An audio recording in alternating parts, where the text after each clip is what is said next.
Hi hello నమస్తే welcome to our channel social post. This is Manasa. ఈరోజు మనతో పాటు ఉన్నటువంటి గెస్ట్ ఎస్ఎస్వి సంతోష్ గారు, education counsellor, director of Spark academy. నమస్తే సార్. నమస్తే అండి, thanks for having me. Sir, ఇప్పుడు నీట్ ఎగ్జామ్స్ అయ్యాయి కదా, సో ఎగ్జామ్ పేపర్ చాలా టఫ్గా వచ్చిందని పిల్లలందరూ కూడా పాపం బాధపడిపోతున్నారు, ఏడుస్తున్నారు కొంతమంది, ఎలా వస్తాయో ఏంటో రిజల్ట్స్ అని చెప్పి. సో దానికి సంబంధించి ఏమైనా డీటెయిల్స్ చెప్పగలరా? అంటే ఏంటి, పాస్ అయ్యే ఛాన్సెస్ ఉంటాయా, వాళ్ళకి మార్క్స్ స్కోర్ చేయగలరా ఈసారి? సో యాక్చువల్లీ మనం లాస్ట్ ఇయర్ పేపర్ చూసామంటే డిఫికల్టీ లెవెల్ యాజ్ మీరు చెప్పినట్టు కొంచెం డిఫికల్ట్ లెవెల్లోనే ఇచ్చారు. అంటే బయాలజీ మనం కంపేర్ చేస్తే లాస్ట్ ఇయర్ ఆల్మోస్ట్ సేమ్ ఉంది. ఫిజిక్స్ సబ్జెక్ట్ మటుకు జేఈ మెయిన్స్ అంటే జేఈ స్టూడెంట్స్, ఎంపీసీ స్టూడెంట్స్ చదివే లెవెల్ కన్నా చాలా ఎక్కువ లెవెల్లో ఇచ్చారు. దీనికి 2 ఇంపార్టెంట్ రీజన్స్ ఉన్నాయి. ఇది ఫస్ట్ టైం కాదు నీట్ చేస్తుంది. మనం అర్థం చేసుకోవాల్సింది ఏంటంటే 2016లో ఒకసారి, 2021 కరోనా టైంలో ఒకసారి ఫిజిక్స్ అనేది డిఫికల్ట్ లెవెల్లో ఇవ్వడం జరిగింది. దీనికి మెయిన్ రీజన్ మా ఉద్దేశంలో ఏంటంటే లాస్ట్ ఇయర్ పేపర్ లీక్ అవ్వడం జరిగింది, plus easy paper leak controversy అయింది, plus last year easy paper ఇవ్వడం వల్ల కట్ ఆఫ్స్ అనేది చాలా ఎక్కువ వెళ్ళిపోయాయి.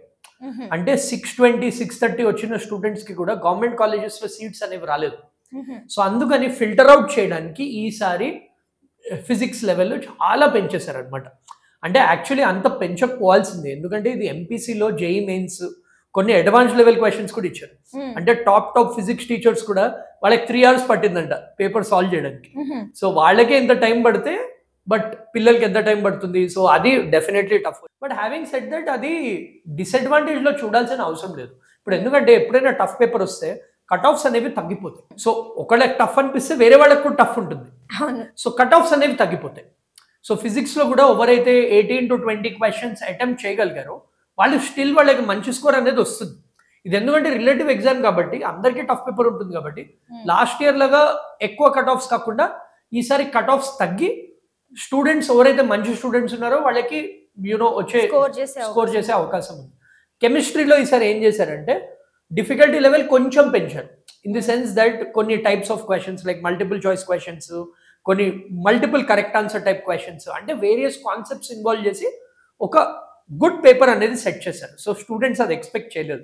ఎందుకంటే లాస్ట్ 4 years చూస్తే చాలా ఈజీ పేపర్ వచ్చింది కాబట్టి డైరెక్ట్ క్వశ్చన్స్ వస్తాయి అనుకున్నారు. సో అది మేజర్ డిఫరెన్స్. సో కన్సిడర్ చేస్తారు అయితే పిల్లల బాధని కూడా కట్ ఆఫ్స్ తగ్గించి. అంటే చూడండి, పిల్లల బాధలు కాకుండా జనరలీ కట్ ఆఫ్స్ ఎలా జడ్జ్ చేస్తారంటే రాసిన పర్ఫార్మెన్స్ బట్టి వాళ్ళు యావరేజ్ స్కోర్ అనేది తీసుకుంటారు. ఆ యావరేజ్ స్కోర్ బట్టి వాళ్ళు కట్ ఆఫ్ అనేది ఎస్టిమేట్ చేస్తారు. ఇప్పుడు సపోజ్ ఫర్ ఎగ్జాంపుల్ టాప్ స్టూడెంట్కి 680 to 690 వచ్చింది అనుకోండి, అది ఫస్ట్ ర్యాంక్లో ఇస్తారు. ఇప్పుడు 550 వచ్చిన స్టూడెంట్కి కూడా మంచి ర్యాంక్ వస్తుంది ఈసారి. లాస్ట్ ఇయర్ 550 వచ్చిన స్టూడెంట్కి గవర్నమెంట్ కాలేజ్లో సీట్ రాలేదు జనరల్ కేటగిరీ స్టూడెంట్కి. ఈసారి 550 స్టూడెంట్కి కూడా మంచి ఛాన్స్ అనేది ఉంటుంది. సో ఆ కట్ ఆఫ్ అనేది అట్లీస్ట్ ఒక 30-40 మార్క్స్ తగ్గుతాయి అని ఈసారి మేము ఎస్టిమేట్ చేస్తున్నాము because of the difficulty level paper.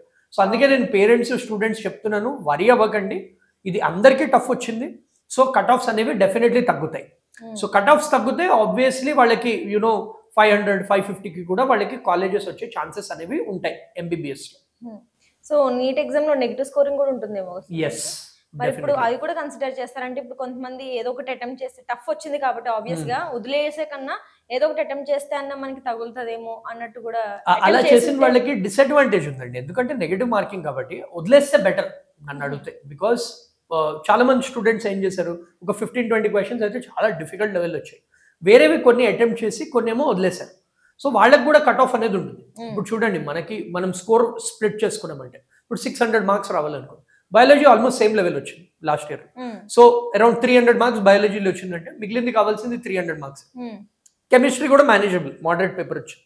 So కెమిస్ట్రీలో అరౌండ్ లెటర్స్ ఏమన్నా 160 మార్క్స్కి అరౌండ్ 100 మార్క్స్ వచ్చినాయి, అక్కడే మనకు 400 మార్క్స్ ఉన్నాయి. సో రిమైనింగ్ ఫిజిక్స్లో ఒక 70-80 మార్క్స్ అలా తెచ్చుకుంటే వాళ్ళు they will be in a good position, at least ఆ కట్ ఆఫ్కి క్లోజ్గా ఉంటారని మనం చెప్పుకోవచ్చు. So all is not lost, అందరికీ టఫ్ వచ్చింది కాబట్టి ఇది రిలేటివ్ మార్కింగ్ పేపర్. అంటే top rank, average rank basis మీదనే కట్ ఆఫ్ అనేది ఉంటుంది. సో డెఫినెట్లీ ఈసారి కట్ ఆఫ్ అనేది తగ్గుతుంది. అండ్ అండ్ ఇంకో అడ్వాంటేజ్ ఏంటంటే లాస్ట్ ఇయర్ కన్నా అప్లికేషన్ చాలా మంది చేసుకున్నా కానీ ఎగ్జామ్ ఎంతమంది రాశారో లాస్ట్ ఇయర్ కంపేర్డ్ ఈ ఇయర్ తక్కువ మంది రాశారు.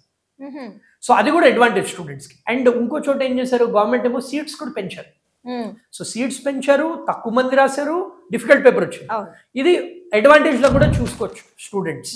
ఒకవేళ మంచి స్టూడెంట్ ఉంటే ఈ పేపర్ ఒకవేళ సాల్వ్ చేసి ఉంటే వాళ్ళకి లో కట్ ఆఫ్స్ కూడా సీట్ అనేది వస్తుంది. సో ఇంకా చాలా తక్కువ వచ్చిన వాళ్ళకి కూడా సీట్ ఉండే అవకాశం ఉంటుంది. డెఫినెట్లీ.